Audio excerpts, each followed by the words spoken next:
اللهم صل على محمد وآل محمد. اعوذ باللہ من الشیطان اللعین الرجیم. بسم اللہ الرحمن الرحیم. انا انزلناه في ليلة القدر وما ادراك ما ليلة القدر ليلة القدر خير من 1000 شهر تنزل الملائكة والروح فيها بإذن ربهم من كل امر سلام حتى مطلع الفجر. رب اشرح لي صدري ويسر لي امري واحلل عقدة من لساني يفقهوا قولي. ان الله وملائكته يصلون على النبي يا ايها الذين امنوا صلوا عليه وسلموا تسليما. اللهم صل على محمد وآل محمد وعجل فرجهم.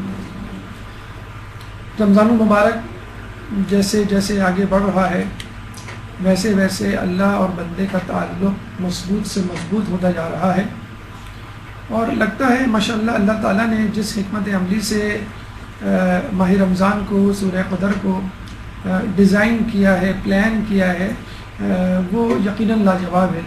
کہ جیسے ہم نے آپ کو پہلے بتایا تھا کہ ماہ رمضان سے پہلے شعبان اور رجب کے مہینوں میں روزوں کی تیاری، مستحب روزوں کی تاکید کر کے، پھر 15 شعبان اور 27 رجب کو شب قدر کی تیاری کہ آپ جاگیں، کیونکہ ابھی ماہ رمضان میں اگلے مہینے 2 مہینے بعد ایک رات آنے والی ہے.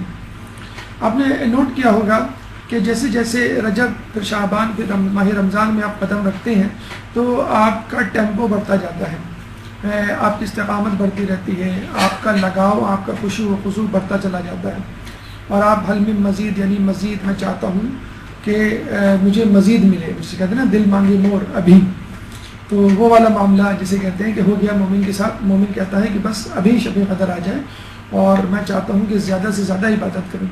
تو آپ نے دیکھا ہوگا پہلا عشرہ گزرتا ہے، پھر دوسرا عشرہ گزرتا ہے، اور جب آدمی اسٹیبل ہو جاتا ہے بھوک کی حالت کے حوالے سے، روزے کے حوالے سے، تو اللہ تعالیٰ دن کی عبادت کے ساتھ ساتھ رات کی عبادت کی ذمہ داری آپ پہ عائد کرنا چاہ رہا ہوتا ہے.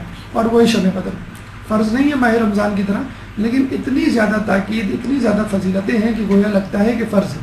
اور بے وقوف ہے، بد نصیب ہے، بہت ہی جسے کہتے ہیں کہ بے وفا ہے وہ شخص، جاہل ہے وہ شخص جو شب قدر کی فضیلتوں کو جاننے کے باوجود اس سے روگردانی کرے اور اس میں جاننے کی زحمت نہ کرے، اپنے آپ کو مشقت میں نہ ڈالے.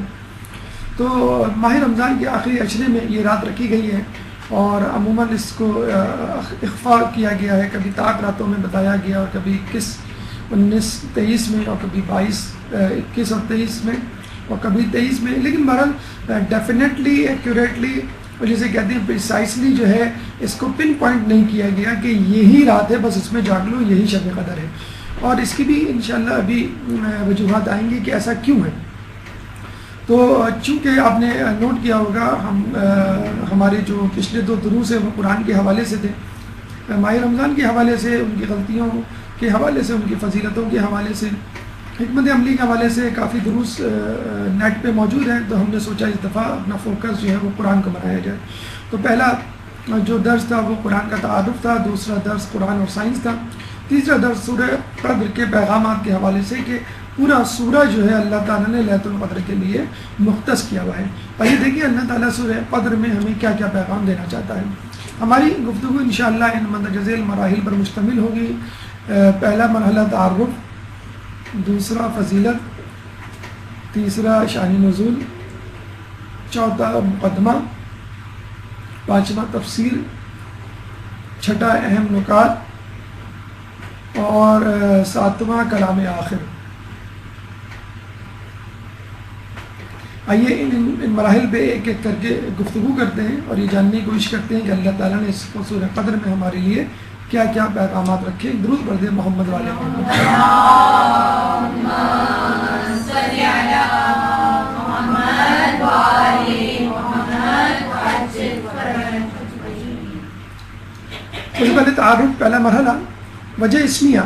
ہر سورہ کا ایک نام ہے اور اس نام میں ایک وجہ پوشیدہ ہے.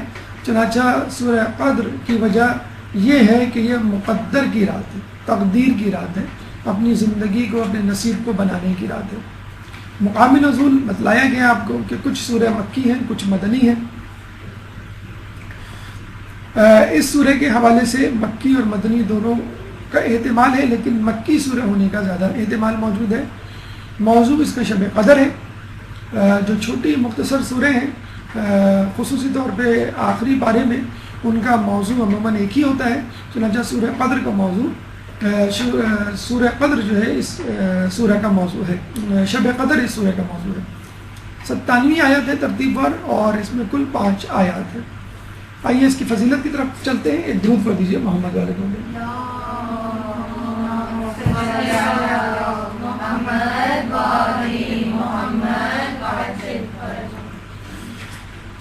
دیکھیے اگر دنیاوی حوالے سے اس کو تشبیہ دی جائے تو زیادہ آسانی سے بات سمجھ میں آ جائے کہ آپ کسی ریسٹورنٹ میں جاتے ہیں تو وہاں مختلف قسم کے کھانے ہوتے ہیں، مینیو ہوتا ہے، 10 12 15 25 کھانے ہوتے ہیں، اور بعض اوقات آدمی جو ہے ایک کھانا نہیں کئی کھانے کھانا چاہتا ہے۔ عموماً دسترخوان پہ اگر 4-5 ڈشز ہوں تو آدمی 2-3 ڈشز تو ضرور چکھتا ہے۔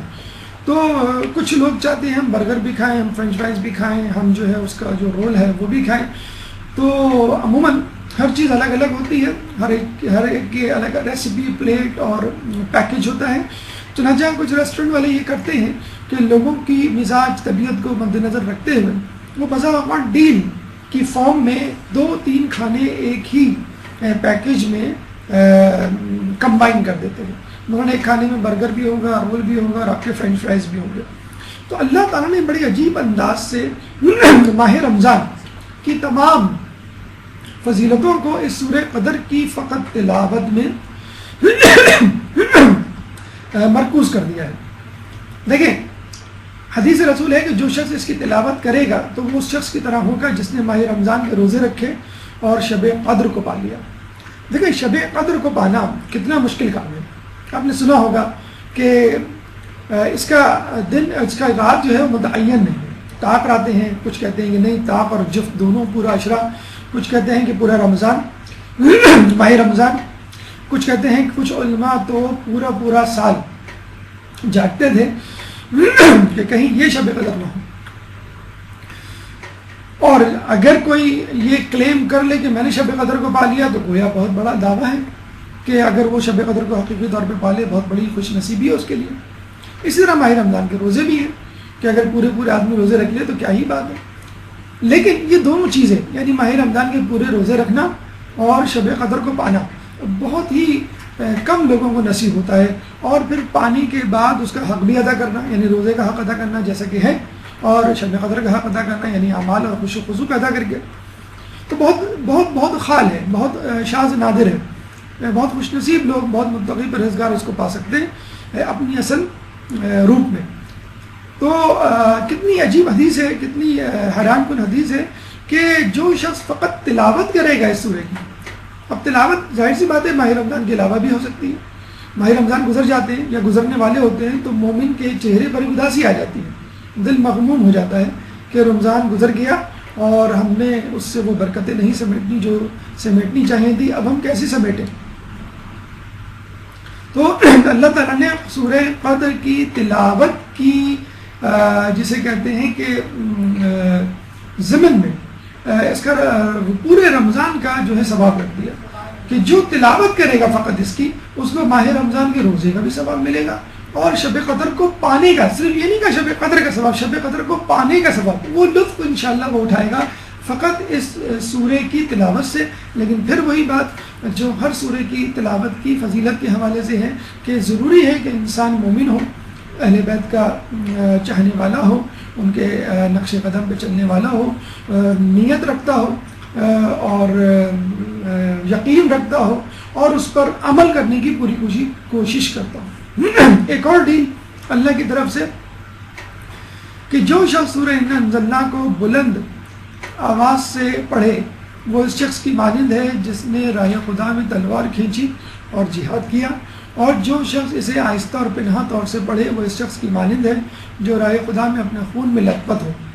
دیکھیے ویسے تو ہمارے یہاں نماز جہری ہے، نماز سری ہے کہ فجر، مغرب اور عشاء کی نمازوں میں سورہ فاتحہ اور اس کے بعد کی سورہ بلند آواز سے پڑھنی چاہیے مردوں کے حوالے سے، اور اس کے علاوہ جو 2 نمازیں اس میں سری یعنی ظہر اور عصر۔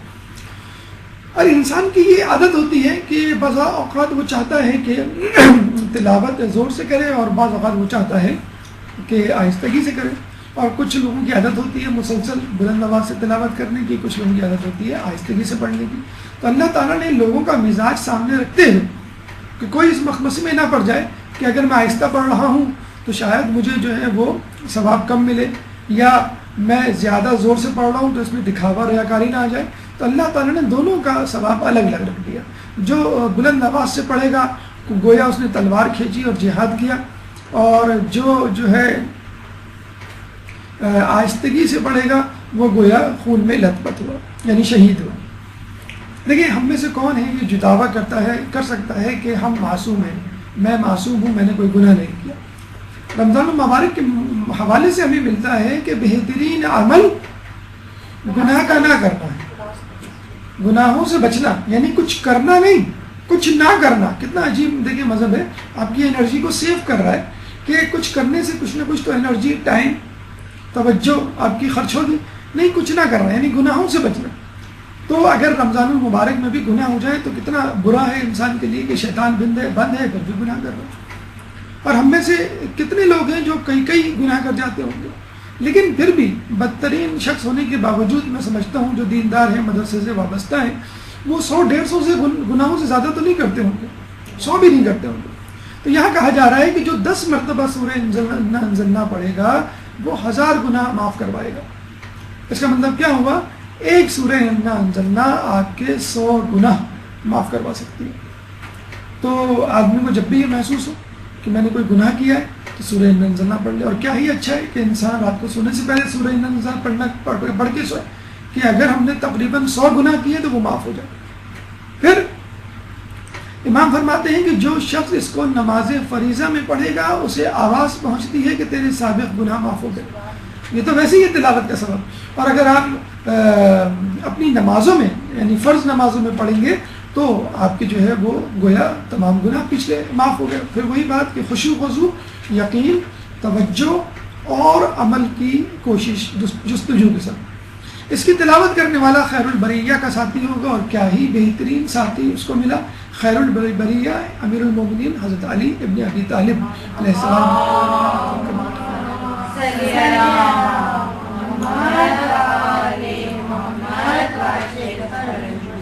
یہ لفظ قرآن میں استعمال ہوا ہے، قرآن کی آیت میں، اور اللہ کے رسول نے خیر البریہ، بریہ جو ہے وہ امام علی کی طرف منسوب کیا، بلکہ اصحاب نے جب پوچھا خیر البریہ کون، تو رسول نے جواب دیا کہ وہ جو اس وقت آنے والا ہے، اور اسی وقت جو ہے امام علی نمودار ہوئے۔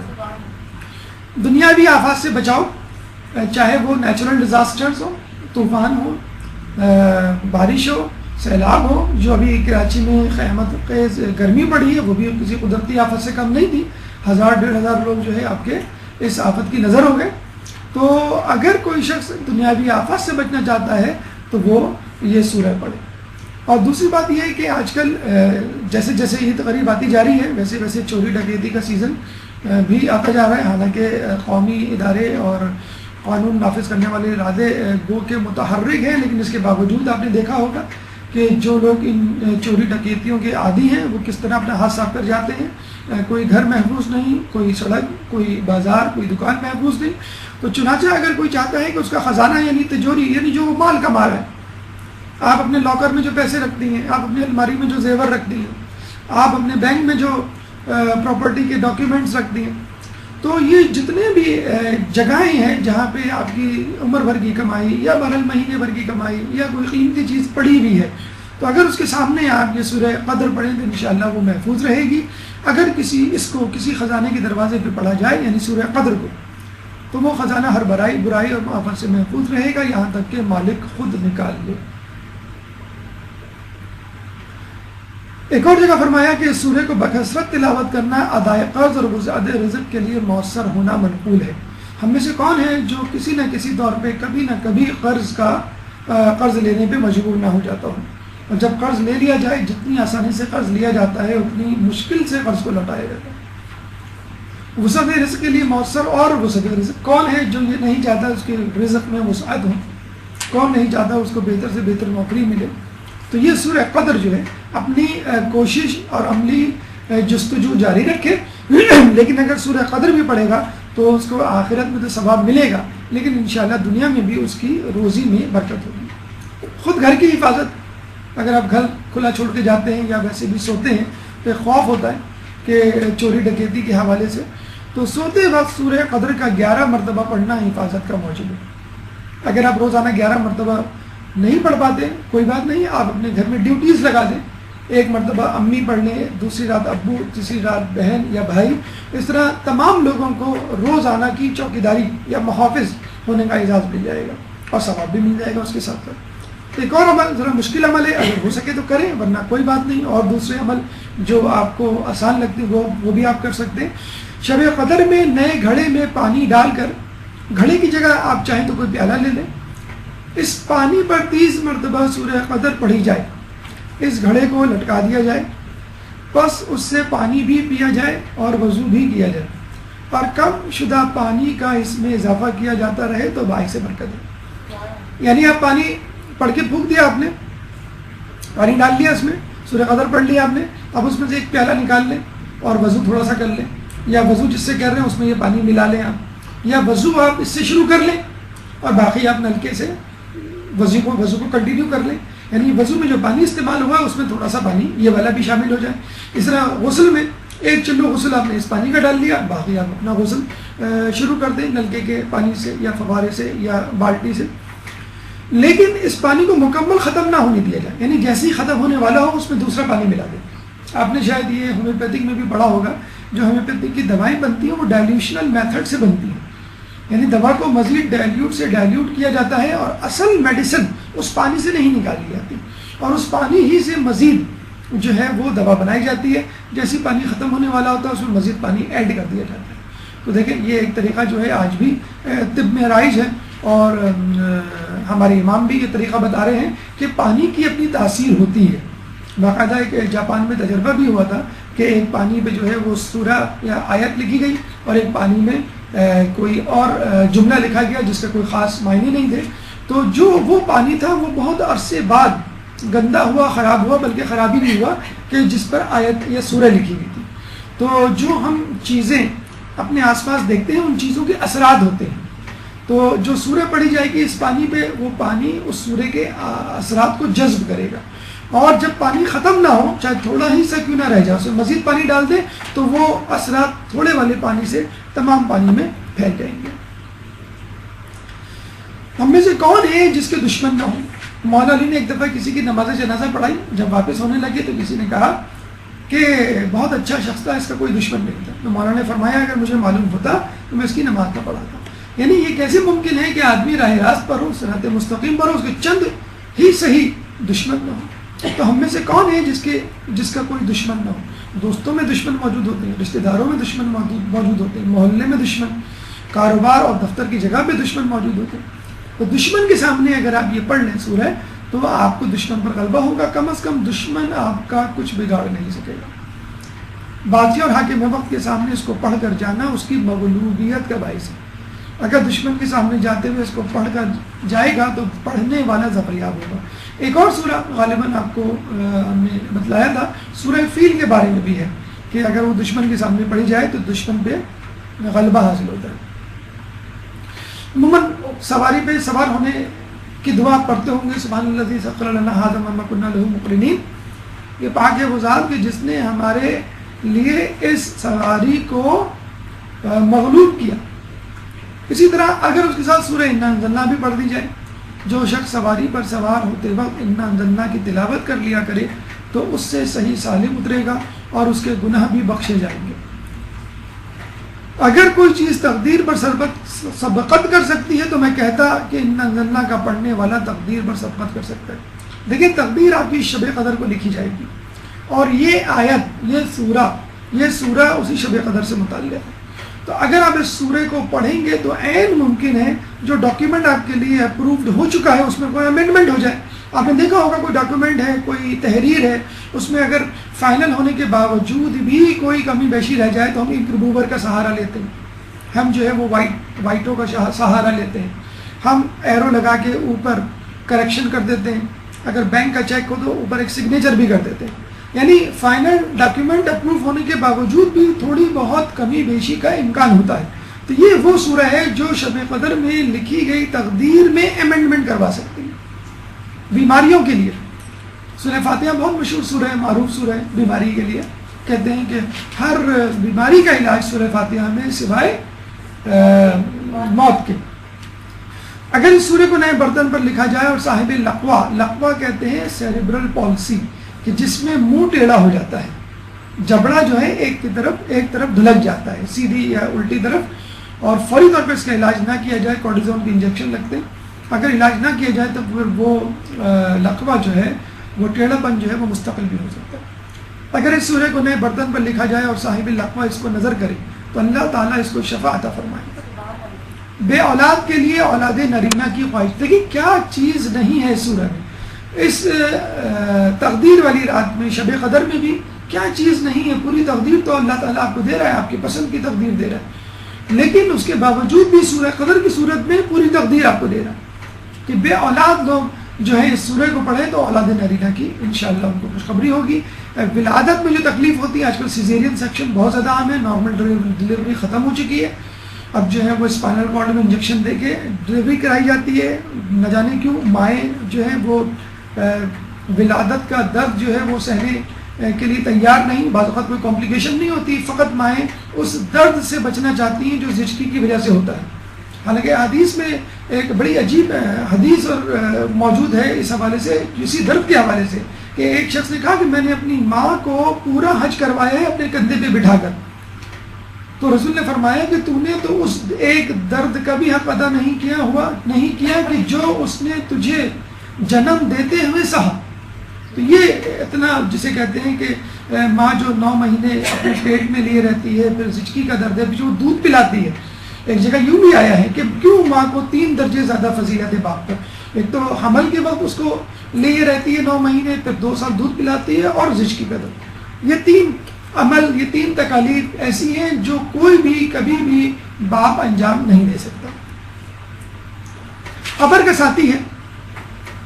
آپ نے نماز وحشت پڑھی ہوگی، بلکہ ابھی جو ہمارے عالم دین کا انتقال ہوا ہے اس کے لیے جو سرکولیشن SMS کی ہوئی تھی، اس میں شب نماز وحشت کا بھی تذکرہ تھا ہاشم جعفری صاحب کا. تو اس میں آپ دیکھیں طریقہ جو ہے وہ یہی ہے کہ مومن کی قبر کی پہلی رات اس کے لیے 2 رکعت نماز. پہلی رکعت میں سورہ فاتحہ کے بعد آیت الکرسی، اور دوسری رکعت میں 10 مرتبہ انا انزلنا. اس کے بعد اس نماز کو میت کو بخش دے. اسی وقت 1000 فرشتے بہشتی ہلے، یعنی بہشتی لباس لے کر آئیں گے، قبر کو وسعت دیں گے، پڑھنے والے کو بھی اجر عظیم عطا کیا جائے گا. تو یہ یقینی ہے کہ جب آدمی کسی کے لیے دعا کرتا ہے تو پہلے وہ شخص سزاوار ہے اس دعا کا. یعنی آپ کہتے ہیں اللہ تعالیٰ فلاں کے رزق میں برکت دے، تو اللہ تعالیٰ آپ کے رزق میں پہلے برکت دے گا، پھر بعد میں اس کے رزق میں برکت دے گا. اس کی بیماری کو دور کر دے تو پہلے اللہ تعالیٰ آپ کی بیماری کو دور کرے گا. دشمن رشتہ داروں کے لیے دعا کرنا بہت زیادہ ثواب کا عمل ہے، بہت زیادہ قبولیت دعا کا جو ہے باعث ہے کہ اللہ تعالیٰ آپ اپنے دشمن کے لیے دعا کر رہے ہیں تو اللہ تعالیٰ آپ وہی دعا آپ کے حق میں کیوں نہیں قبول کرے گا. مومن کی قبر پہ آپ نے دیکھا ہوگا اکثر جب قبرستان سے واپس آتے ہیں تو آنے سے پہلے جو ہے وہ انگلی رکھ کے، یا ویسے ہی مومن کی قبر پہ 7 مرتبہ انا انزلنا پڑھتے ہیں. اس کے پڑھنے سے صاحب قبر اور پڑھنے والا دونوں بخشے جائیں گے. آپ نے اس کے بخشنے کے لیے دعا کی، اللہ تعالیٰ نے آپ کو بھی بخش دیا. تو یہ میت کی پہلی رات کی وحشت قبر، نماز وحشت قبر ہے، بڑی اندوناک ہوتی ہے. اور امام نے فرمایا کہ اپنے مردے پہ صدقہ دے کر رحم کیا کرو، اگر صدقہ نہ دے سکو تو مذکورہ طریقے سے نماز ہدیہ کیا کرو. نماز ہدیہ والدین آپ نے سنا ہوگا کہ 10 مرتبہ ربنا اغفر لی ولوالدی وللمؤمنین یوم یقوم الحساب پہلی رکعت میں، اور پھر دوسری رکعت میں رب اغفر لی ولوالدی ولمن دخل بیتی مؤمنا وللمؤمنین والمؤمنات. اور پھر نماز کے بعد رب ارحمہما کما ربیانی صغیرا 10 مرتبہ پڑھیں. یہ نماز والدین. اکثر ایک اور طریقہ جو چھٹے امام سے منقول ہے کہ اپنے والدین کے لیے نماز ہدیہ والدین اس طرح پڑھتے تھے کہ پہلی رکعت میں سورہ فاتحہ کے بعد انا انزلنا، اور دوسرے رکعت میں سورہ کوثر. خود بھی پڑھیں اور اپنے بچوں کو بھی نماز والدین کے لیے تاکید کریں. یہ جب بھی ہم نے بتایا کہ نماز فریضہ میں پڑھنے سے ایک ندا آتی ہے کہ تیرے پچھلے گناہ بخشے گئے، تو ہمارے آٹھویں امام امام علی رضا علیہ السلام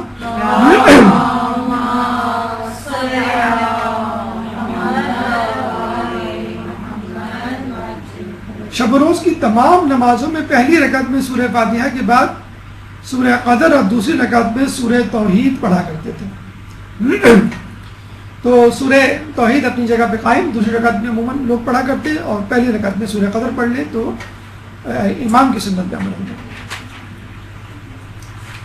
پانچویں امام کی روایت میں بہت ساری فضیلتیں اس میں وارد ہوئی ہیں. مثلا بصارت میں نور، دل میں یقین اور حکمت پیدا ہوتی ہے. غمزدہ مسافر اور مریض کے پڑھنے سے اس کی مشکلیں آسان ہوں گی.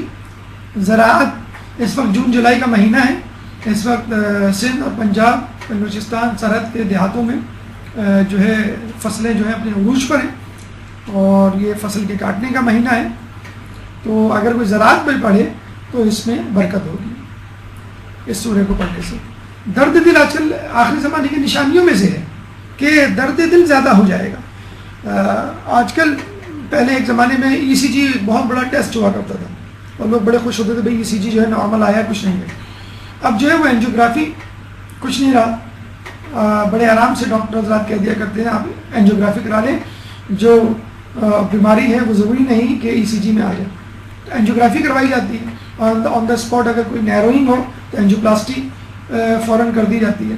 تو اب اینجیوپلاسٹی کوئی بہت بڑا ایشو نہیں رہا. پاکستان کے سابق پریزیڈنٹ کے حوالے سے ایک بات آئی تھی کہ وہ اینجیوگرافی کے لیے باہر جا رہے ہیں، تو یہی بات ایشو میڈیا میں اٹھا کہ اینجیوگرافی کون سا بڑا ٹیسٹ ہے جو پاکستان میں نہ ہو سکے. تو اینجیوگرافی ایک روٹین ٹیسٹ بن گیا. کیوں؟ دل کے امراض بڑھ گئے، دلوں کے الگ الگ ہاسپٹلس بن گئے باقاعدہ. تو ہمارا فیٹی فوڈ کا کھانا اور ہمارا بیجا ریسٹ اور بیجا اسٹریس یہ مین فیکٹرز ہیں. اور ماہ رمضان مبارک بہترین مہینہ ہے اپنے اسٹریس کو کم کرنے کے حوالے سے، اپنی ٹینشن کو کم کرنے کے حوالے سے، اپنی فیٹی فوڈ اور اوور آل ڈائٹ کو کم کرنے کے حوالے سے. اور اگر کسی کو امکان ہے تو وہ یہ دعا پڑھے، سورہ پڑھے تو درد دل سے شفا یابی ہوگی. مٹی کے برتن پہ لکھ کر بارش کے پانی سے دھویا جائے، پھر اس پانی میں شکر ملا دیا جائے. اگر شوگر ہے تو کینڈل یا کوئی اور سویٹنر ملا دیں. رزلٹ آپ کی خواب میں اگر کوئی زیارت کرنا چاہے تو زوال کے وقت 100 مرتبہ سورہ انا انزلنا پڑھنے سے انشاءاللہ رسول اکرم صلی اللہ علیہ وآلہ وسلم کی زیارت.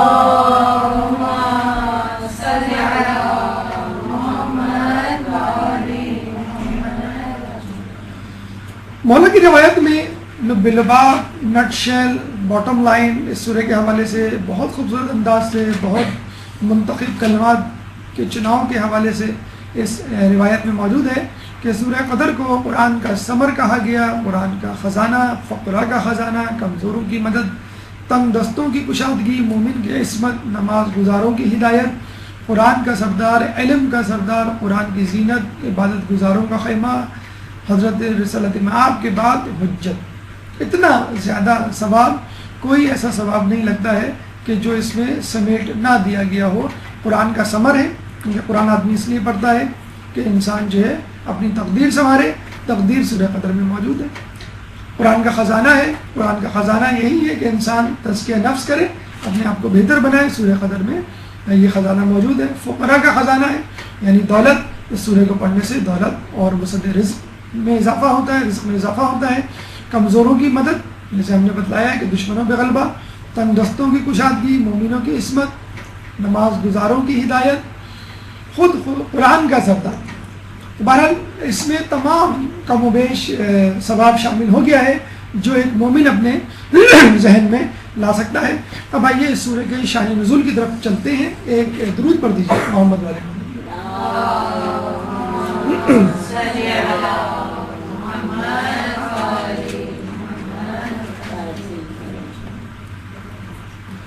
کہتے ہیں کہ ایک دفعہ رسول اللہ نے خواب میں دیکھا کہ منبر رسول پر بنو امیہ والے براجمان ہیں.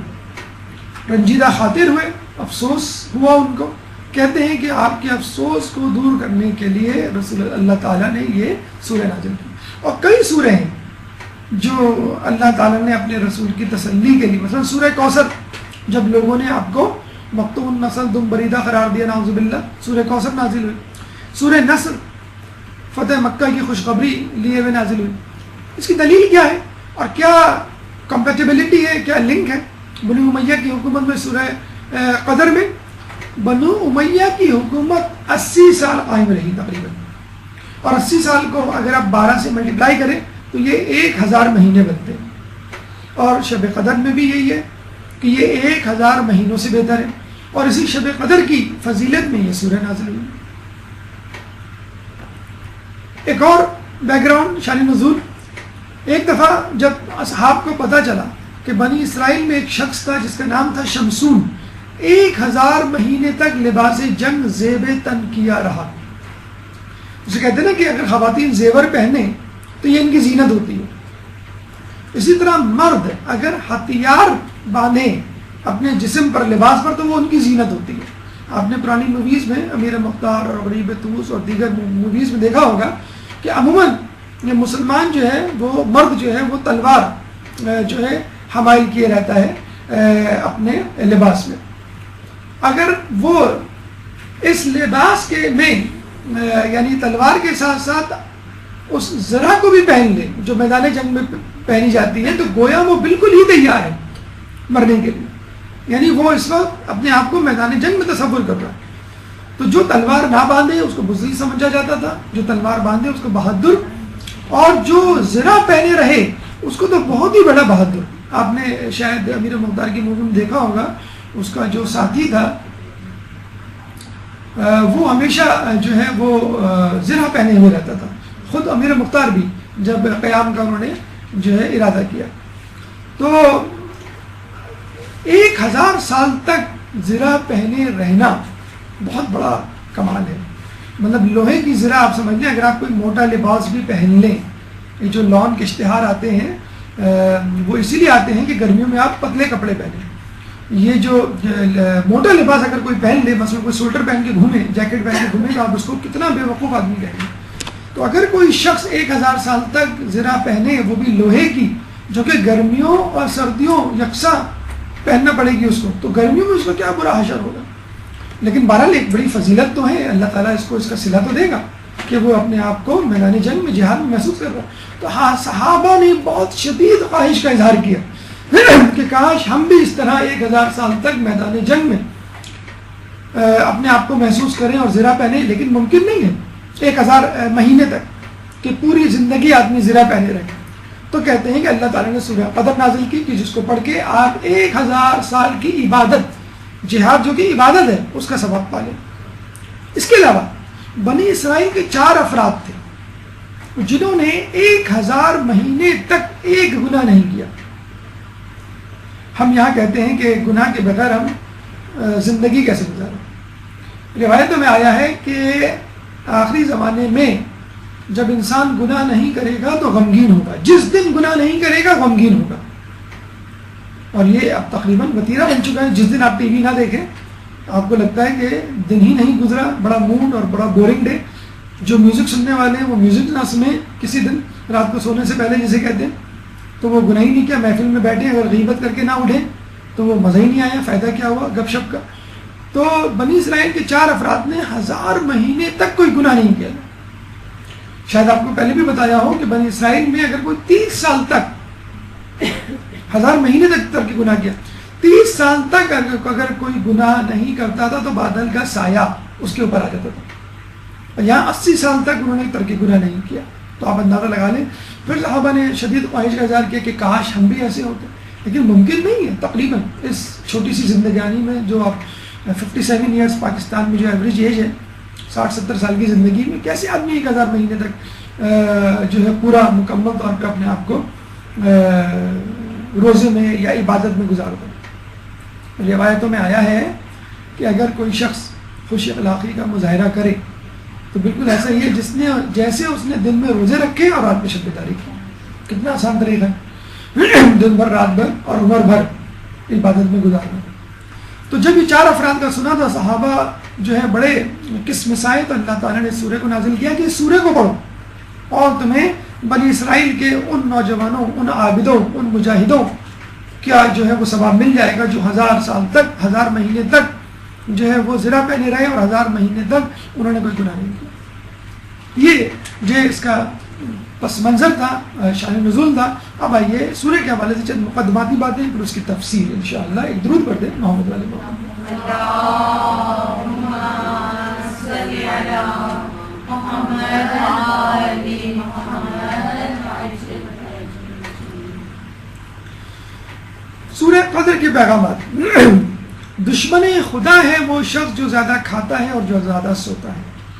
خدا نے کسی کو یہ نہیں کہا کہ جو نماز نہیں پڑھتا وہ گنہگار ہے، جو روزے نہیں رکھتا وہ گنہگار ہے، یعنی وہ اللہ کا دشمن ہے. جو جہاد نہیں کرتا وہ اللہ کا دشمن ہے. کس کو کہا؟ جو زیادہ کھاتا ہے، جو زیادہ سوتا ہے. حالانکہ کھانا ایک طبعی امر ہے، فطری بات ہے، بلکہ لازمہ حیات ہے. اس کے بغیر کیسے زندہ رہ سکتے ہیں آپ؟ اسی طرح سونا یہ بھی آپ کی لازمہ حیات ہے. اگر آپ نہ سوئیں تو مر جائیں گے. 40 دن تک آدمی زندہ رہ سکتا ہے اگر نہ کھانا نہ کھائے، اور 10 دن تک زندہ رہ سکتا ہے اگر آدمی نہ سوئے. تو آپ نے دیکھا کہ سونا اور کھانا دونوں کتنے ضروری ہیں، اور اللہ تعالیٰ انہی دونوں چیزوں کو کم کروا رہا ہے. آپ کا کھانا بھی کم کیا، وہ ایک الگ بات ہے. ہم جو ہے تلے ہوئے ہیں کہ ہمیں وہی 2500 کیلوریز لینی ہے جو ہم شعبان اور رجب میں لیا کرتے تھے. اگر ہم نے دن میں نہیں کھایا تو کیا ہوا؟ مغرب سے لے کے فجر تک مسلسل کھائیں گے انشاءاللہ.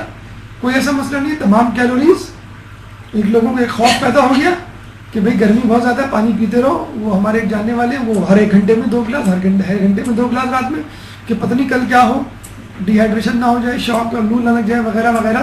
کلو واشربو ولا تسرفو، کھاؤ پیو اور اسراف نہ کرو. جس طرح بھوک لگنے پہ آپ کو کھانا چاہیے، اسی طرح پیاس لگنے پہ آپ کو پانی پینا چاہیے. اس میں کون سی ایسا راکٹ سائنس ہے؟ کوئی آپ کو اپنا واٹر لیول چیک کرنا ہوگا ہیموگلوبن اور بلڈ پریشر کی طرح، کیا آپ کو اپنا گلوکوز چیک کرنا ہوگا پھر آپ کو کھانا ہوگا؟ نہیں. بھوک ایک جبلت ہے، فطرت ہے، غریزہ ہے کہ جب آپ کو لگے، جب آپ کی توانائی میں کمی ہوگی، جب کھانا جسم میں کم ہوگا خود بخود بھوک لگ جائے گی. اس طرح پانی، جب آپ کا جو ہے واٹر لیول کم ہو جائے گا، جسم میں ڈی ہائیڈریشن ہوگی، خود بخود آپ کو پیاس لگے گی.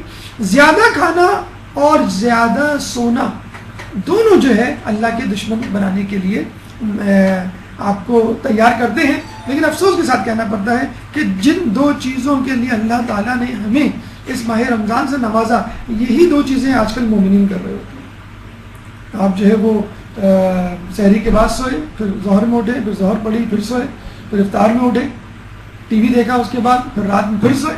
تو جن کی چھٹیاں ہیں، یا خواتین عموماً، یا وہ لوگ جو دفتر سے جلدی گھر آ جاتے ہیں، چھٹیاں لیے ہوئے ہیں، عموماً دیکھا یہ گیا ہے کہ وہ اپنا گھر کا ٹائم یا تو ٹی وی میں فضولیات جو پروگرامات آ رہے ہیں ان کو دیکھ کے، جن کا کوئی سر پیر نہیں، جو سراسر آپ کو لہو و لعب اور گناہ کی طرف لے جا رہے ہیں، وہ دیکھتے ہوئے گزارتے ہیں یا سوتے ہوئے. تو خدارا ان 2 چیزوں کو ٹارگٹ رکھیے، کن 2 چیزوں کو؟ کہ رمضان میں کم کھانا ہے اور کم سونا ہے. ہمارے ایک دوست تھے، انہوں نے جو ہے وہ ڈائٹ پلان بنایا، تو ماہ رمضان میں ڈائٹ پلان بنایا. تو وہ ماہ رمضان میں افطار کے وقت چھولے کھایا کرتے تھے، وائٹ چھولے جو ہوتے ہیں، سفید چنے، وہ بھگو کے، اور وہ بھی جسے کہتے ہیں کہ وہ باقاعدہ مرچیں اور چٹنی وغیرہ ڈال کے نہیں، سادے. اس بندے نے پورا مہینہ ایسا گزارا، نہ سحری نہ کھانا، فقط افطار میں ایک باؤل ہوتا تھا، پیالہ، اس میں چنے ہوتے تھے، اور ماشاءاللہ کیا ویٹ ریڈیوس کیا. اللہ ان کو جو ہے مزید ویٹ ریڈیوس کرنے کی توفیق عطا فرمائے. لیکن اگر یہ فوکس انسان اپنے تقوی کے حوالے سے کر لے تو weight reduction, maintenance of health اور ہائپر ٹینشن، ڈائبٹیز، یہ سب چیزیں تو آپ کو سائڈ افیکٹ تحفتاً ملیں گی. جسے کہتے ہیں نا کہ آپ جاتے ہیں ڈٹرجنٹ لینے، اس کے ساتھ جو ہے وہ ایک جوس یا ایک چاکلیٹ آپ کو مل جاتی ہے، یہ اس کے ساتھ فری ہے، اسپون مل جاتا ہے، یہ اس کے ساتھ فری ہے. آپ کولڈ ڈرنک لینے جاتے ہیں، گلاس مل جاتا ہے، یہ اس کے ساتھ فری ہے. تو یہ اس کے ساتھ ملیں گی، اس کی فکر نہ کریں آپ پلیجر آف اللہ جسے کہتے ہیں نا، تقرب الہی، قربتاً اللہ جو ہم کہتے ہیں، بس اس کی فکر کریں. اس کی فکر کریں گے تو اللہ تعالیٰ دنیا دے ہی دے گا. آخرت زیادہ امپورٹنٹ ہے، وہ کما لیں، دنیا خود بخود مل جائے گی. اس کے علاوہ اب یہ کہ انسان کیا کرے جب اللہ تعالیٰ کا دشمن بننے کے لیے تیار ہے وہ، تو مولا فرماتے ہیں اپنی آنکھوں کو بیدار رکھو، شکموں کو لاغر بناؤ اور جسموں کو اپنے نفسوں پر نثار کر دو. لیکن وہی ہے جو ماہ رمضان میں آپ کو کرنا ہے. آنکھوں کو بیدار رکھنا ہے لیلۃ القدر کی تلاش میں، شکموں کو لاغر بنانا ہے بھوکا رہ کے، اور جسموں کو نفسوں پہ نثار کر دو، یعنی جسمانی ضرورت کو نفس کی ضرورت پر قربان کر دو۔ جسم کمتر ہے، نفس یا روح برتر ہے، کمتر چیز برتر کے لیے قربانی دیتی ہے، جیسے پانی درخت کے لیے قربانی دیتا ہے، درخت پانی استعمال کرتا ہے، درخت جانور کے لیے قربانی کرتا ہے، جانور درخت کھاتا ہے، جانور انسان کے لیے ذبح ہوتا ہے، انسان کو اللہ کے لیے قربانی دیں گے۔ کیسے قربانی دیں گے آپ؟ اپنے جسم کو قربان کر کے، یعنی مادی ضروریات، کھانا پینا، سونا، بولنا، گپ شپ کی محفلیں، نظروں کی حفاظت، یہ تمام چیزیں آپ کی جسمانی ضرورتیں، جسمانی لذتیں، ان کو ایک اور حدیث میں اسی طرح کا مفہوم تھا، اور آگے ایک اور ٹکڑا تھا، شاید کہ تم اس طرح ملاء الاعلیٰ سے بھی آگے نکل جاؤ، یعنی جو اعلیٰ ترین مقام ہے اس سے بھی آگے نکل جاؤ۔ زمین کی وسعتیں، سمندر اور صحرا اور چاند ستارے تو بہت دور کی بات، ملاء الاعلیٰ سے بھی آگے نکل جاؤ۔ کس طرح؟ آنکھوں کو بیدار رکھ کر، شکموں کو لاغر رکھ کر، اور جسموں کو یعنی خواہشات کو قربان کر کے۔ شب بیداری کیوں افضل ہے؟ شب بیداری دو زندگیوں میں سے ایک ہے۔ دن میں انسان لوگوں کے ساتھ معاملات میں مشغول ہوتا ہے، عموماً ریاکاری کا غلبہ ہوتا ہے، عموماً حسد کا غلبہ ہوتا ہے، انسان وہی کچھ کرتا ہے جو زمانے میں ہو رہا ہوتا ہے، اسی طرح سلوک کرتا ہے جس محفل میں بیٹھا ہوا ہوتا ہے۔ افضل ترین عبادت یاد خدا میں آنکھوں کا بیدار رہنا، لیکن جب رات ہوتی ہے تو انسان کے پاس آپشن ہوتا ہے، چاہے تو وہ نماز شب پڑھے، چاہے تو وہ ٹی وی کے پروگرام دیکھے، چاہے تو وہ تلاوت قرآن کرے، چاہے تو وہ چیٹنگ کرے۔ تو رات انسان کو اپنے اصل حلیے میں لے آتی ہے، انسان کو بے نقاب کر دیتی ہے، انسان کو اپنی اصلیت بتلا دیتی ہے۔ لوگوں کے سامنے تو ہر انسان کی کوشش ہوتی ہے کہ میں نیک بن کے رہوں، لیکن اکیلے میں، تنہائی میں امتحان اس کا اصل امتحان ہوتا ہے کہ جب کوئی نہیں دیکھ رہا ہوتا۔ اور یہ بھی کہا گیا تنہائی کے گناہ کے حوالے سے کہ تنہائی کے گناہ سے ہوشیار رہو، کہ کیوں کہ جو گواہ ہے وہ قاضی بھی ہے، یعنی اللہ قاضی ہے ہمارے اوپر، اور وہ گواہ بھی ہے، دیکھ بھی رہا ہے۔ تو جب تم اللہ سے نہیں گھبراتے اور شرماتے تو لوگوں سے کیوں شرماتے ہو؟ کون جاگتا ہے؟ جسے خوف ہوتا ہے وہ راتوں کو جاگتا ہے، اور جو راتوں کو جاگتا ہے وہ منزل تک پہنچ جاتا ہے۔ آگاہ رہو، اللہ کا مال بہت مہنگا ہے، خبردار اللہ کا مال بہشت ہے۔ جوانی میں عدم کے واسطے سامان کر غافل، مسافر شب کو اٹھتے ہیں جو جانا دور ہوتا ہے۔ تو شب کو اٹھنے والے وہ لوگ ہیں جن کو بہت دور جانا ہے، جنت بہت دور ہے، جہنم تو بہت قریب ہے۔ آپ کچھ نہ کریں، جہنم مل گئی آپ کو، 2 قدم پر ہے، لیکن جنت دور ہے، اس کے لیے مشقت اٹھانی پڑے گی آپ کو۔ قرآن کی گواہی ہے ایسے لوگوں کے لیے، ان کے پہلو بستر سے الگ رہتے ہیں اور وہ اپنے پروردگار کو خوف اور طمع کی بنیاد پر پکارتے رہتے ہیں۔ لائٹ چلی جائے، اکثر جاتی ہے کراچی میں، نوٹ کیا ہوگا آپ نے، پتہ چل جاتا آپ کو کہ لائٹ چلی گئی، آپ پہلو بدلتے رہتے ہیں، کبھی کھڑکی کھولتے ہیں، کبھی دروازہ کھولتے ہیں، کبھی اے سی کا سوئچ آف کرتے ہیں، کبھی پنکھے کا سوئچ آن آف کر کے بار بار 2-3 مرتبہ چیک کرتے ہیں کہ لائٹ آئی کہ نہیں آئی، پھر سوتے ہیں، پھر اٹھتے ہیں۔ اللہ کا خوف دل سے نکل جائے، اللہ کی یاد دل سے نکل جائے، اس کا احساس نہیں ہوتا۔ لائٹ چلی جائے ہمیں فوراً احساس ہو جاتا ہے، پنکھا بند ہو جائے فوراً احساس ہو جاتا ہے، ایمان میں کمی ہو جائے کبھی احساس نہیں ہوتا۔ اے سی کول نہیں کر رہا، بھائی پنکھے چلاؤ، کیا مسئلہ ہے، اے سی والے کو بلاؤ، اس کی کولنگ ٹھیک نہیں ہے۔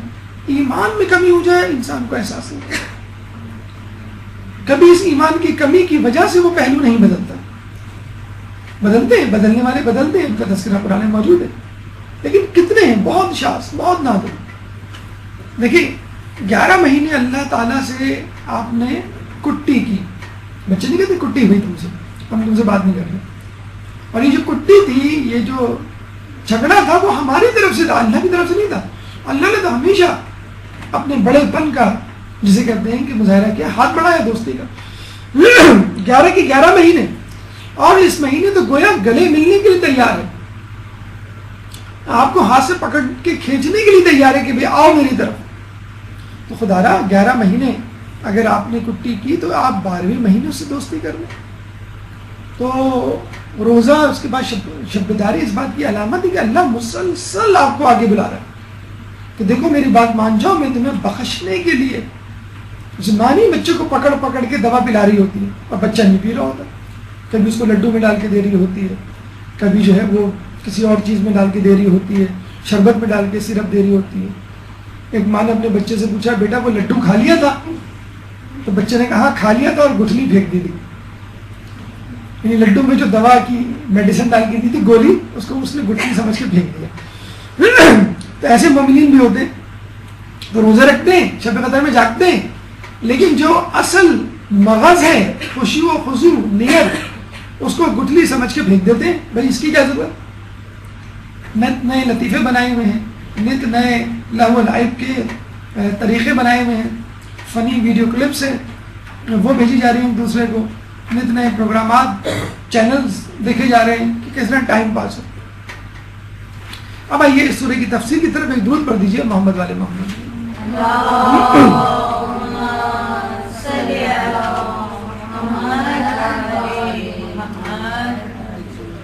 بسم اللہ الرحمن الرحیم. شروع اللہ کے نام سے جو نہایت مہربان اور رحم کرنے والا ہے. سورہ کی ابتدا بسم اللہ سے جو ہر سورہ کا جز ہے. ہمارے ہاں انا انزلناہ فی لیلۃ القدر، ہم نے اس قرآن کو شب قدر میں نازل کیا. انا یعنی بے شک، انزلنا نازل کیا، اور انزلنا کا مطلب ہے ایک ساتھ نازل کیا، تنزیل کا مطلب ہے بتدریج نازل کیا. ایک ساتھ نازل کرنے کی گواہی سورہ بقرہ 185 میں اللہ نے دی ہے. شہر رمضان الذی انزل فیہ القرآن ھدی للناس. 183 ماہ رمضان مبارک کے لیے یا ایھا الذین آمنوا کتب علیکم الصیام کما کتب علی الذین من قبلکم لعلکم تتقون. اس کے فوراً بعد 85 میں شہر رمضان الذی، ماہ رمضان وہ مہینہ جس میں قرآن نازل کیا گیا جو لوگوں کے لیے ہدایت ہے. اس کا مطلب کیا ہوا کہ قرآن ایک ساتھ نازل ہوا. ایک اور جگہ سورہ دخان آیت نمبر 3 میں اللہ فرماتا ہے انا انزلناہ فی لیلۃ مبارکۃ انا کنا منذرین، کہ جسے ہم نے مبارک رات میں نازل کیا ہم ہمیشہ سے ڈرانے والے تھے. یہاں بھی انزلنا کا لفظ استعمال ہوا. اس کا مطلب یہ ہوا کہ قرآن دفعی یعنی ایک دم نازل ہوا ان آیات کی روشنی میں. کس طرح؟ قلب پیغمبر پہ نازل ہوا ایک ساتھ. اس کا مطلب کیا ہوا کہ رسول اللہ قرآن کے تدریجی نزول سے پہلے واقف تھے. اب یہاں سوال یہ پیدا ہوتا ہے کہ اگر ایک ساتھ نازل ہوا تو وہ جو وحی آتی تھی اور رسول کہتے تھے کہ مجھ پہ وحی آئی ہے، فلاں آیت اتری ہے، یہ آیت قرآن میں شامل کر دو، تو پھر وہ کیا ہوتا تھا؟ اگر ایک ساتھ نازل ہوا قرآن تو رسول اللہ نے مکمل قرآن کیوں نہیں دے دیا اپنے ساتھیوں کو؟ تو اس سوال کا جواب کہ کیا رسول قرآن کے تدریجی نزول سے پہلے سے واقف تھے؟ جی ہاں. رسول لوح محفوظ کے علاوہ جو خدا کا مخفی علم ہے کے سوا دوسرے تمام علموں سے آگاہ ہے. سورۃ طٰہٰ 114 میں اللہ فرماتا ہے وحی کے نازل ہونے سے پہلے قرآن کے بارے میں جلدی نہ کیجیے. دلیل اس لیے ہے کہ رسول پہ قرآن نازل ہو گیا تھا لیکن وہ تھوڑا تھوڑا کر کے اصحاب کو بتلایا کرتے تھے. دوسری مرتبہ قرآن یعنی دوسری جگہ کہاں نازل ہوا رسول کی قلب کے علاوہ؟ بیت المعمور، وہ خانہ کعبہ جو ایگزیکٹلی خانہ کعبہ جو زمین پر ہے اس کے اوپر ہے آسمانوں میں. اس مبارک رات سے مراد شب قدر جس میں خدائے بزرگ و بدر نے قرآن کو ایک ہی مرتبہ بیت المعمور کی طرف نازل کیا، پھر 20 سال کے عرصے میں رسول پاک پر تدریجی طور پر نازل ہوا. یہ بالکل ایک کلیئر کٹ ڈیسیجن ہے کہ پہلے رسول پہ نازل ہوا پھر آہستہ آہستہ 20 سال کے عرصے میں رسول پاک پر.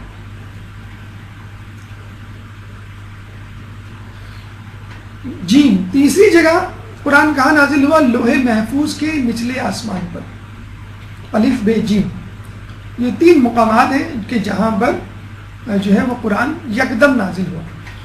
کیا قرآن تدریجی بھی نازل ہوا؟ جی ہاں، 23 سال میں بتدریج عرصہ نبوت کے دوران نازل ہوا. خلاصہ بحث یہ ہے کہ نزول قرآن دفعی تدریجی دونوں طرح ہوا، اور نزول دفعی شب قدر میں اور نزول تدریجی قرآن شب معراج میں.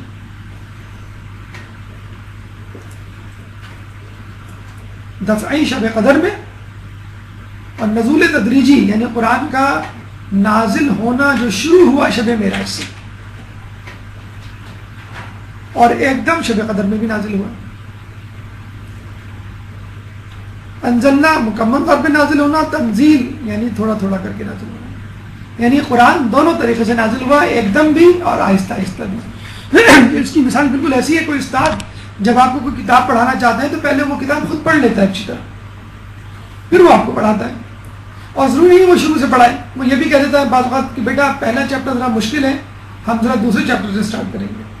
اچھا تیسرا چیپٹر جو ہے وہ آپ کو اس طرح پڑھنا ہے، اور آگے پیچھے وہ دیکھ کے پڑھاتا ہے بچے کی ذہنی استعداد اور ماحول کے مطابق. اس طرح جو اللہ تعالیٰ نے سورہ نازل کی رسول اللہ پر، وہ سورہ تھی جو وقت کے حساب سے نازل ہے. یعنی جب جہاد کا موقع تھا تو جہاد کے حوالے سے سورہ، جب نماز کا حکم آیا تو نماز کے حوالے سے، حج کے موقع پر حج کی آیات. لیلۃ القدر کیا ہے جو اس آیت میں تذکرہ ہے، اِنَّا أَنزَلْنَاهُ فِي لَيْلَةِ الْقَدْرِ. پہلا مفہوم یہ ہے کہ کیونکہ بندوں کے تمام سال کے سارے مقدرات اسی رات میں تعین ہوتے ہیں. رزق ہے، بیماری ہے، عمر ہے، موت ہے، یہ سب. اب ظاہر سی بات ہے کہ ایک انسان اگر عبادت میں مشغول ہو، اور جسے کہتے ہیں کہ سال بھر فرض کر لیں اللہ نے فیصلہ کر لیا ہو کہ اس کو میں بیمار کروں گا، مصیبت میں مبتلا کروں گا، رزق میں تنگی کروں گا، اللہ نے ڈیسائیڈ کر لیا آپ کی کرتوت دیکھ کے، لیکن عین اس وقت آپ پہنچ گئے. جیسے آپ کے ابو جب آفس سے گھر آتے ہیں تو وہ جو ہے ڈیسائیڈ کر لیتے ہیں امی کی شکایت پر کہ سزا دینی ہے آپ کو، ڈنڈا ہاتھ میں لے کے بیٹھے ہوئے ہوتے ہیں. جب آپ جو ہے وہ گھر میں داخل ہوتے ہیں اسی وقت جو ہے وہ گڑگڑانے لگتے ہیں آپ، تو کم از کم اس وقت تو گڑگڑائیں آپ، اس وقت تو آپ اللہ کی عبادت کریں جب اللہ تعالیٰ آپ کی تقدیر لکھنے جا رہا ہے. اور دلیل یہ بھی ہے کہ وہ رات جس میں ہر امر خدا کی حکمت کے مطابق مرتب ہوتا ہے، ہماری طرف سے ایک حکم تھا، ہم ہی نے محمد کو بھیجا. یہ سورۃ دخان میں اس کی دلیل موجود. دوسرا مفہوم ہے عظیم شرافت اور قدر کی حامل رات ہے. یہ سورہ حج میں اللہ فرماتا ہے عظیم شرافت و قدر کی حامل رات، انہوں نے حقیقت میں خدا کی قدر و عظمت کو ہی نہیں پہچانا. قدر یعنی سورہ قدر کے حوالے سے. تیسرا مفہوم قرآن پوری قدر و منزلت کے ساتھ قدر و منزلت والے رسول پر قدر و منزلت والے فرشتے کے ذریعے نازل ہوا. بہترین کتاب بہترین نبی پر بہترین فرشتے کے ذریعے، مطلب کیا کمبینیشن ہے، آپ اس کو ذرا غور کیجئے. چوتھا مفہوم ایسی رات جس میں قرآن کا نازل ہونا مقدر ہوا، یعنی قرآن کا نازل ہونا اس میں ڈیسائیڈ ہوا. پانچواں مفہوم جو شخص اس رات بیدار رہے وہ صاحب قدر و مقام ہوتا ہے، صاحب قدر ہوتا ہے، اس کی قدر کی جانی چاہیے. چھٹا مفہوم فرشتوں کی کثرت نزول کے سبب کہتے ہیں عرصہ زمین کی جگہ تنگ ہو جاتی ہے، اور تقدیر بمعنی تنگی بھی ہے. دوسری آیت وما ادراک ما لیلۃ القدر، اور تمہیں کیا معلوم شب قدر کیا ہے. تو بچوں کو بتاتے ہیں نا، جسے کبھی ایئرپورٹ نہ دیکھا ہو، ایئرپورٹ کیا ہوتا ہے بیٹا تمہیں کیا معلوم ایئرپورٹ کیا ہے، اب بتاتے پھر بھی وہ نہیں سمجھتا. اسی طرح اللہ تعالیٰ کہہ رہا ہے کہ وما ادراک ما لیلۃ، تمہیں کیا معلوم لیلۃ القدر کیا ہے، کس طرح تم درک کرو گے. القاریہ تو من قاریہ وما ادراک ما قاریہ، کھڑکھڑانے والی وہ کھڑکھڑانے والی، تمہیں کیا معلوم وہ کھڑکھڑانے والی کیا ہے. تم درک نہیں کر سکتے اس دنیا میں، حقیقت میں ہمیں نہیں معلوم شب قدر کیا. مخفی کیوں رکھا ہم نے اللہ تعالیٰ نے؟ کیوں کہ جیسے رمضان کی جزا کو مخفی رکھا ہے. روزہ میرے لیے ہے، میں ہی اس کی جزا ہوں. کیا جزا ہے؟ روزانہ کے روزوں کی جزا تو آپ نے پڑھی ہوگی، اللہ کیا اس سے بھی زیادہ جزا ہے.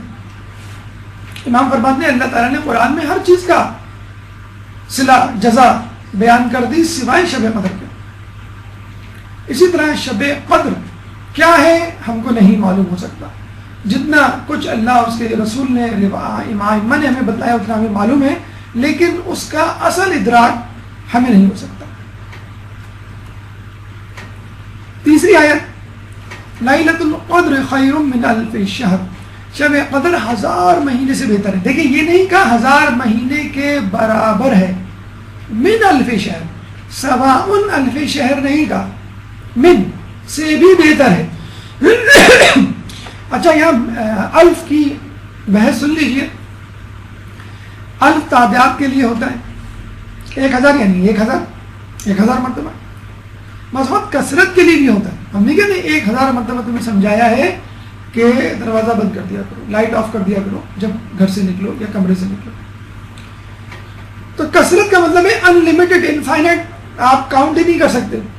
تم 1000 کا لفظ استعمال کرتے ہیں. اچھا مزید کی بات یہ ہے, آپ نے انگلش میں سنا ہوگا 1000, پھر ملین, پھر بلین, پھر ٹریلین.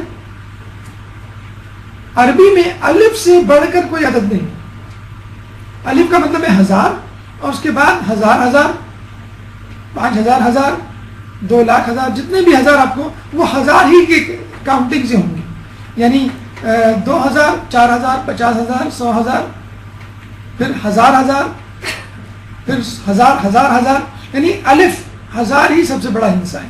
تو اللہ تعالیٰ مزید کیا بتاتا کہ جب آپ کو گنتی ہی نہیں آتی, بچے کو اگر گنتی 100 تک آتی ہے تو ہم اس کو یہی کہیں گے نا کہ شب قدر جو ہے وہ 100 سے بھی زیادہ بہتر ہے, کیونکہ اس کو 100 کا عدد ہی معلوم ہے جو میکسیمم ہے.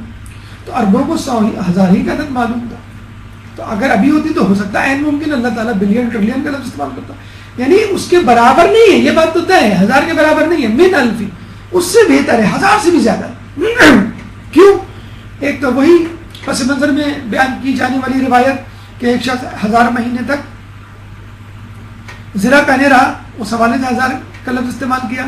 4 افراد 1000 مہینے تک گناہ کرنے سے باز رہے, اس لیے 1000 کا لفظ استعمال کیا.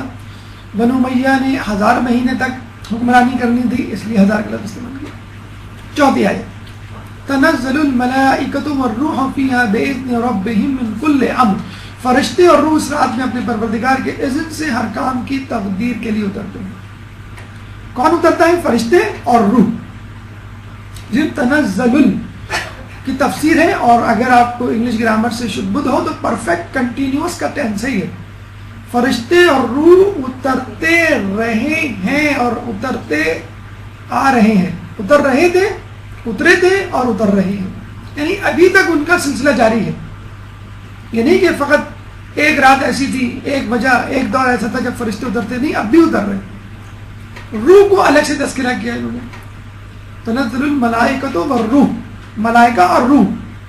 روح سے مراد جبرائیل امین بھی ہے, اور ایک مفہوم کے مطابق وحی بھی ہے, جیسے اللہ فرماتا ہے وَكَذَلِكَ أَوْحَيْنَا إِلَيْكَ رُوحًا مِّنْ أَمْرِنَا. جیسے کہ ہم نے گزشتہ انبیاء پر وحی کی تھی, اسی طرح سے تم پر بھی اپنے فرمان سے وحی کی ہے. تیسرا مفہوم روح ما فوق الفطرت مخلوق. اب وہ فرشتے بھی ہو سکتے ہیں, کوئی اور بھی ہو سکتے ہیں. امام فرماتے ہیں کہ جبرائیل اور ملائکہ سے بھی ہٹ کے کوئی تیسری ان سے بھی بڑی مخلوق ہے. کیوں؟ آپ فرماتے ہیں جبرائیل اور ملائکہ میں, جبرائیل ملائکہ میں سے ہے, یعنی جبرائیل تو ملائکہ میں سے ہے, اور روح ملائکہ سے بھی زیادہ عظیم ہے.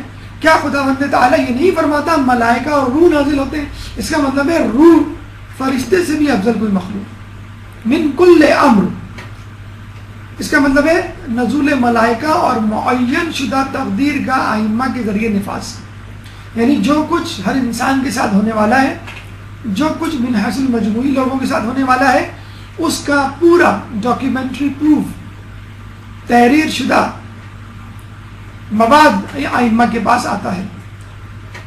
اور دوسرا مفہوم یہ ہے کہ فرشتے غیر معین شدہ تقدیر لاتے ہیں, یا خود فرشتے نازل ہوتے ہیں اس کلام کو, زبانی تقدیر کو سنانے کے لیے.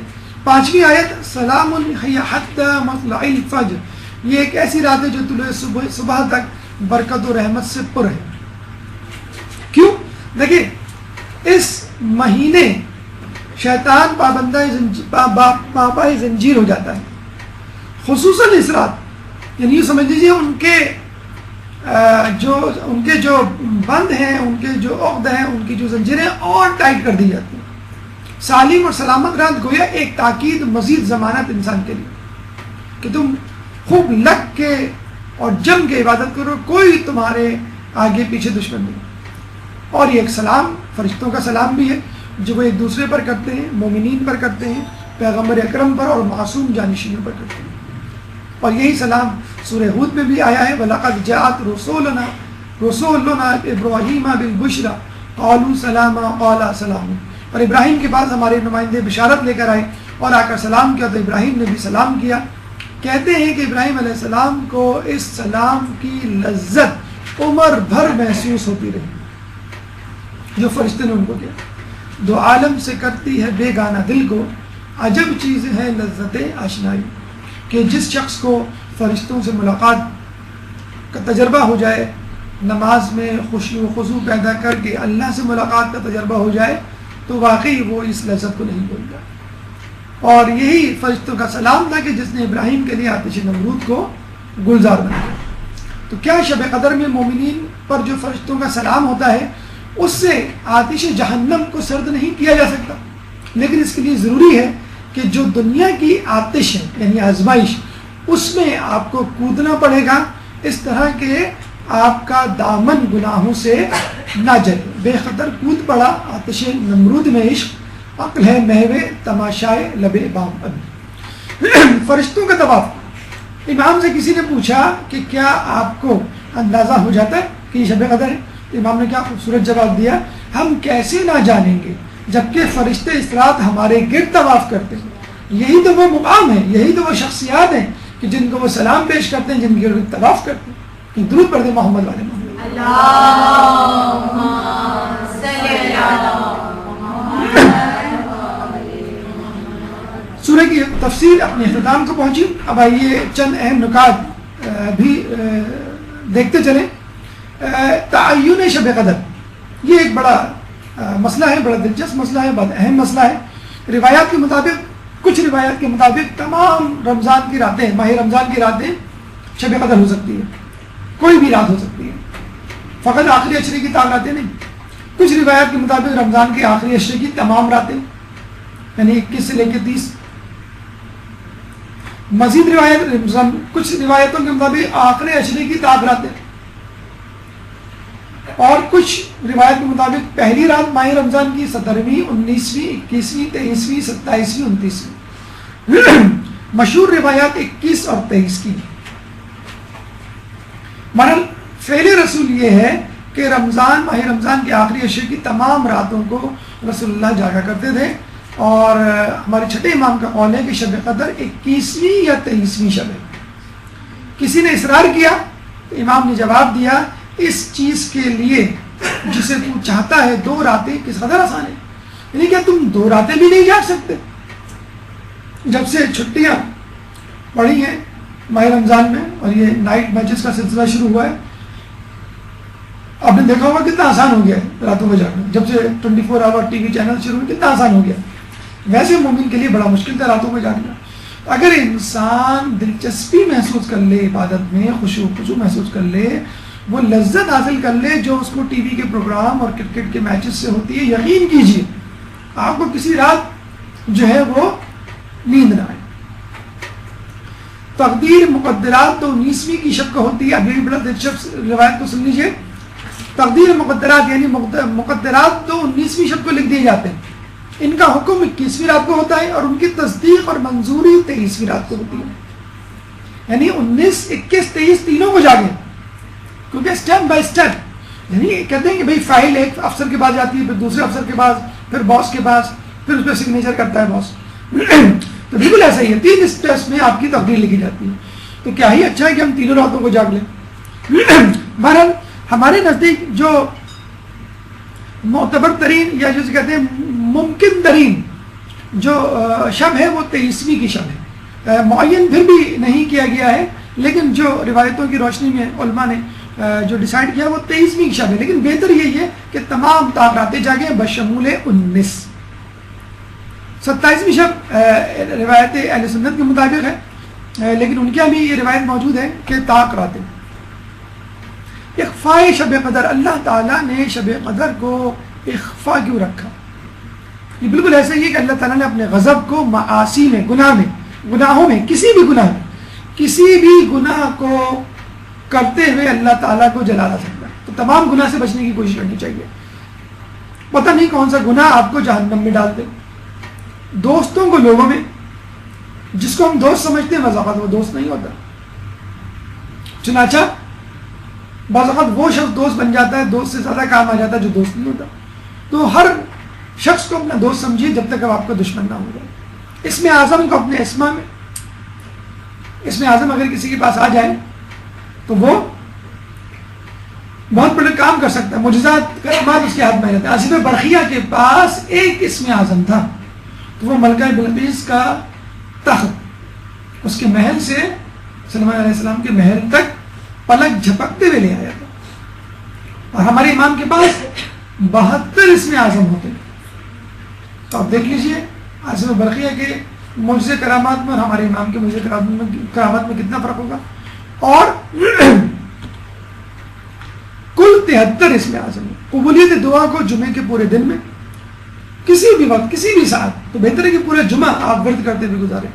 موت کو کسی بھی وقت میں اگر معین ہو جائے موت آپ کو 60 سال میں آئے گی تو 49 سال 11 مہینے 29 دن آپ گناہ کریں گے اور آخری دن آپ تصویر لے کے بیٹھ جائیں گے اور اپنے آپ کو بخشوا لیں گے. تو موت کا خوف نکل جائے گا. آپ دیکھ لیجیے ایک حادثہ ہو جائے آپ کا دل اچھل کے حلق میں آ جاتا ہے کہ اگر ہم اس جگہ ہوتے تو ہمارے ساتھ کیا ہوگا. علامات شب قدر آپ کو معلوم کرنی ہے تو کچھ علامات ہیں جو علماء نے منقول کی ہیں. ستارے عام راتوں سے زیادہ چمکدار ہوں گے. شہاب ثاقب بے شمار ہوں گے. شہاب ثاقب وہ ستارے ہیں جو کہ ٹوٹ کے گرتے ہیں، نظر بھی آتے ہیں بعض اوقات لوگوں کو. اور ہمارے یہاں کہا جاتا ہے کہ جب شیطان کوئی سن گن لینے جاتا ہے اللہ کے پاس تو فرشتے اس کو ستاروں سے مارتے ہیں اس کو بھگانے کے لیے. اور یہ عین ممکن ہے شب قدر میں، کیونکہ تقدیر لکھی جا رہی ہے. جیسے پیپر چیک ہوتے ہیں، ایگزامنر پیپر چیک کر رہا ہو یا پیپر بنا رہا ہو تو شیطان چاہتا ہے کہ معلوم کر لوں غیب کا علم تاکہ لوگوں کو اپنے علم سے معروف کروں. شمس بمثل قمر یعنی سورج جو ہے وہ قمر کی طرح ہوگا. آب چاہ شیریں یعنی کنویں کا پانی میٹھا ہوگا چاہے وہ کھارائی کنواں کیوں نہ ہو. موسم گرما خنک موسم خنک گرم یعنی سردی کا موسم ہوگا تو وہ دن سردیوں کے مقابلے میں گرم محسوس ہوگا. اور اگر گرمیوں کا موسم ہوگا تو وہ شب گرمیوں کے مقابلے میں ٹھنڈ محسوس ہوگی. گزشتہ امتوں میں شب قدر نہیں تھی. یہ رسول کی امت کی برکت ہے، یہ رسول کی امت کی بہت بڑی قدردانی ہے. اللہ کی طرف سے خدا نے میری امت کو شب قدر عطا کی. گزشتہ امتوں میں سے کسی کو بھی یہ نعمت نہیں ملی تھی. شب قدر 1000 مہینے سے بہتر ہے مگر عبادت کے ساتھ. کچھ لوگ کہتے ہیں کہ بھئی ہمیں رات کو سونا ہی سونا ہے، یا فرض کر لیں اس دن کوئی ایسی ایمرجنسی ہو جائے یا جاب ضروری ہو کرنا تو آدمی کیا کرے اگر پوری رات نہ جاگ سکے. تو امام فرماتے ہیں رات کے پہلے حصے میں سو لینے میں کوئی امر مانے نہیں ہے اور اس کے بعد عبادت میں مشغول ہو جاؤ. یعنی سائنس بھی یہی کہتی ہے کہ انسان کا جو سونے کا ہارمون ہے میلاٹونن ہارمون وہ شروع میں خارج ہوتا ہے اور اس کے بعد رات کے آخری حصے میں درمیانی حصے میں کم ہوتا چلا جاتا ہے. تو اگر آپ جو ہے وہ شروع کے حصے میں سو جائیں یعنی افطار کر کے نمازیں پڑھ کر 1 گھنٹہ 2 گھنٹہ اگر بہت زیادہ نیند ہے اور آپ کو معلوم ہے کہ بھائی اگر میں نے نہیں سویا اگر میں نہیں سوئی تو میں مسلسل جاگنے کی وجہ سے شاید 1-2 گھنٹہ عبادت کر پاؤں گی پھر سو جاؤں گی. تو اول شب سے بہتر ہے آخری شب یعنی رات کے دوسرے حصے میں جاگنا اور عبادت کرنا. قرآن شب قدر میں کیوں؟ اس لیے کہ قرآن کائنات کے امور کا تعین کرتا ہے اور شب قدر انسانوں کے امور کا تعین کرتا ہے. دونوں تقدیرات کے لیے بنائی گئی. ایک اہم نقطہ لوگوں کے ذہن میں سوال آتا ہے جیسے آغا آیت اللہ خوئی آیت اللہ سستانی کے حوالے سے راتیں مختلف ہیں تو کیا کریں. تو اصل میں شب قدر ایک رات ہے جو گھومتی ہے. یعنی فرض کر لیں ابھی جو ہے پاکستان میں 5 بج رہے ہیں تو کینیڈا میں اس وقت 5 بج رہے ہوں گے رات کے، امریکہ میں 4 بج رہے ہوں گے رات کے. تو شب قدر وہاں ہے اور اس کے بعد شب قدر جو ہے 12 گھنٹے بعد یہاں آ جائے گی. تو وہ ایک سایہ ہے. جیسے ایروپلین آپ نے دیکھا ہوگا کبھی آپ کے گھر کے اوپر سے گزرے تو اس کا سایہ گزرتا ہے. اگر ایروپلین انچولی سے گزر رہا ہے تو پہلے انچولی پہ سایہ ہوگا، پھر جو ہے وہ گولڈن مارکیٹ، پھر سمندر، پھر اس کے بعد دبئی، پھر دوسرے شہر، دوسرے ممالک.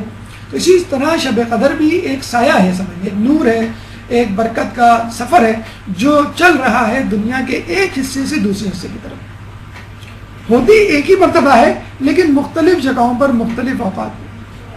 کلام آخر یاد رکھ لیجئے کہ پیش منظر پس منظر اور پردہ غیبت تینوں الگ الگ چیزیں ہیں۔ پیش منظر یعنی جو کچھ ہو رہا ہے ہمیں نظر آ رہا ہے ہمارے آس پاس کے ماحول میں، ٹی وی پہ، میڈیا پہ، محفلوں میں، وہ سب عوام الناس کے لیے ہے، اس پہ کان نہ دھریے۔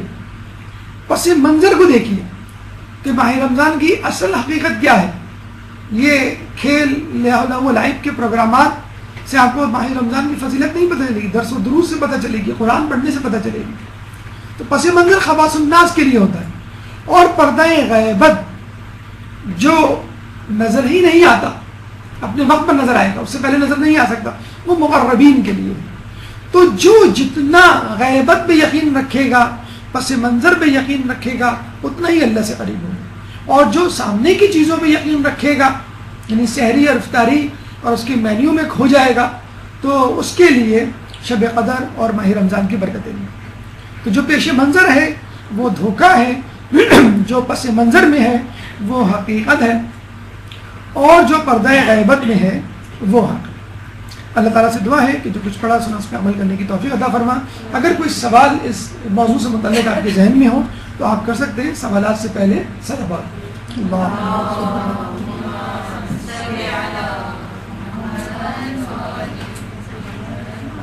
اللجن اللجن اللجن اللجن یا مولا اللجن اللجن اللجن اللجن اللجن اللجن اللجن یا صاحب السماء